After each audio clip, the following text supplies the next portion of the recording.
Camera rolling. Good morning, everyone. On 31st October 2011, the United Nations announced that the world's population has reached 7 billion.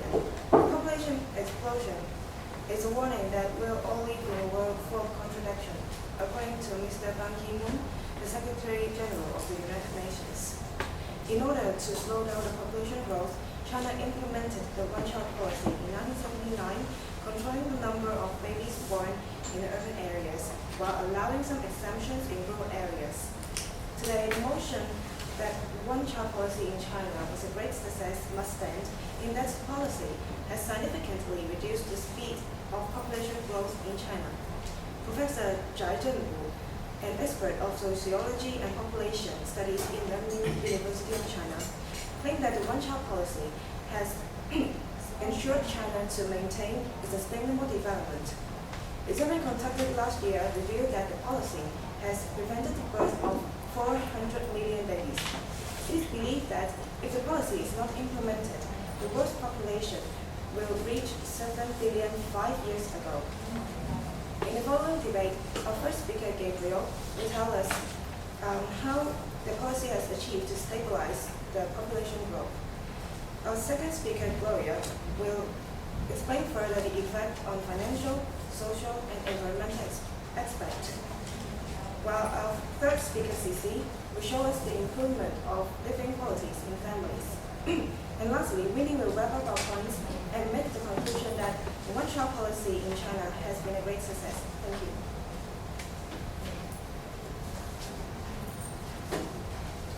Hi everyone, I'm Ray, the captain of the negative team. We are strongly against the motion. That means we do not think that one-child policy was a great success in China at all. Let me first define the term great success. When a policy is described as a great success, it should be practical and successfully implemented, and it should be beneficial to all parties in the society. And it should be every party's interest should be balanced, and it should cause long-term effects on the target group, and that it should, in other words, there should be no long-term bad effects on the target group, and it should meet its original aim. One-child policy was initiated in 1979, which was the time New China just emerged. Note that at that time, people were not very well educated, so that one-child policy acted more or less like a guideline for the citizens, telling them that one child is enough. And in other words, children born after the first child are in excess. Isn't this immoral? The original aim of the policy is to, through the policy, solve other problems, even though it should be to reduce the population growth, but the purpose of doing this is to solve other problems. Our first speaker, Miu, will further talk about the immorality of the policy, and our second speaker, Cici Chen, will focus on the relationship between the original aim of one-child policy and economic development. And our first speaker, Kobe, will discuss the psychological and mental impact on children who are the future in China. Thank you. Because of time, please keep things short, right?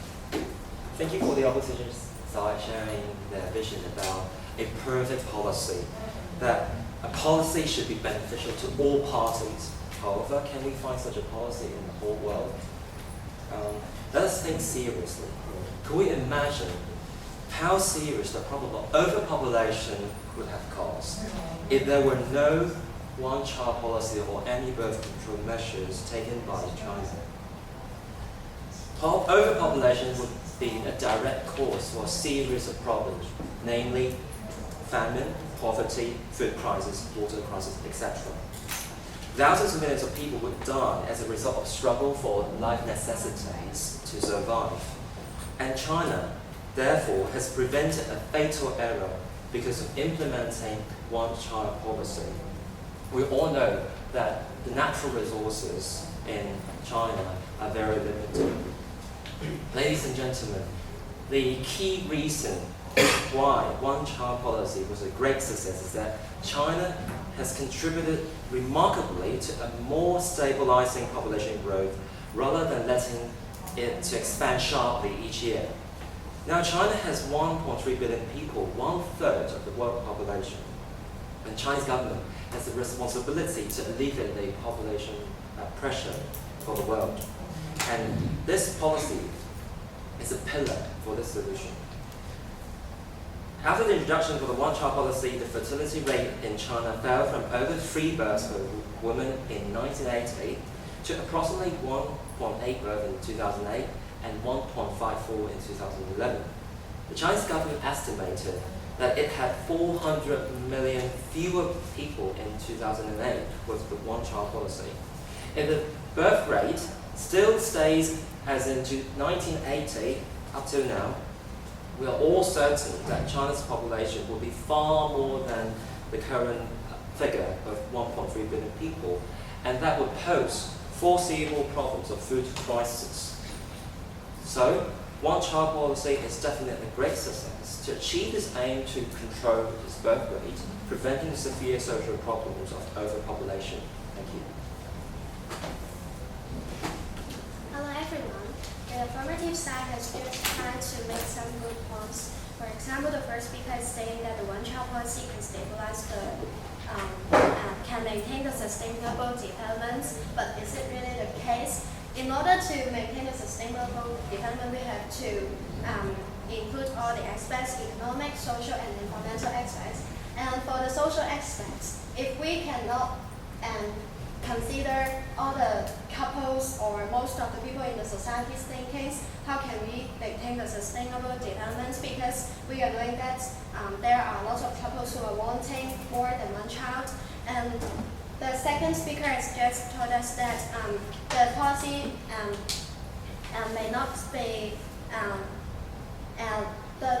there may not be any solution that is better than the one-child policy, but we are not saying that the one-child policy is not perfect, but we have to at least find the balance. And also, it is not practical to carry out the one-child policy because firstly, the strong coercion is always needed for enforcing the policy because many people are reluctant to give birth to only one baby. So this means that the couples are just forced to give up their plans or wills to have children, and women are forced to have abortion.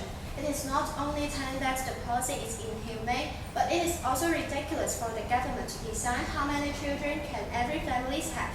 Taking away their rights to make decisions is definitely harmful to the social harmony. Besides, can the policy really stabilize the population? We believe that the one-child policy is not a great success in China because the statistics of children per couple is not accurate.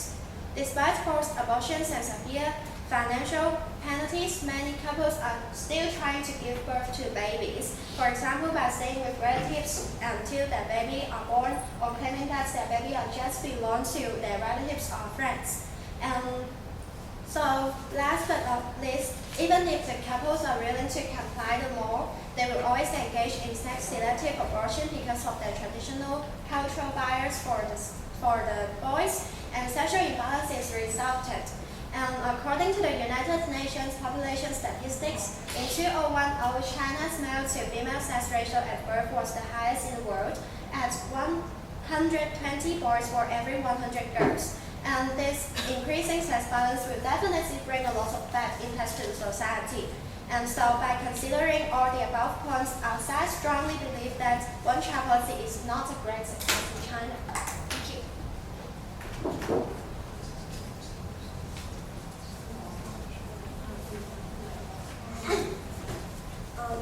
Thank you for the negative points. I would like to respond to the social points. For example, you mentioned that this policy may harm their freedom, like they would like more than one child. But I think what a government and policies do is to balance personal freedom and the whole picture or the whole benefits of one country. I think no policy is perfect, I'm not saying that we should ignore the side effects of one-child policy, but we have to consider the pros and cons. You mentioned the abortion problem. However, the abortion problem the real cause of it may be because of the low women's status in China. However, I think the balance of the gender is actually becoming better, and abortion is actually becoming more rare. And I don't think the government is ignoring the problem, because education about not having abortion is actually in progress. However, education does take time. So I think we, in the long run, one-child policy is actually a great policy. I think it's really a great success, because without the one-child policy, we can hardly control the high population rate, and it can really cause great troubles. For example, financially speaking, it's actually impossible for the government to support so many people. Because we allow the respect the freedom of every individual, it may actually turn out to be bad for all of us, because there are not enough budgets. And environmentally speaking, it's really hard for the governments to control the huge consumption of resources or the pollution problem. So all in all, I think we should really strike balance between personal freedom. And besides, I don't think the government does not respect personal freedom, because the policy is really flexible. For example, in Beijing, they allow two parents who are both one child in the family to have more than one child. And also for some minorities, they allow more than one children. So the government is actually looking for a practical policy. Thank you.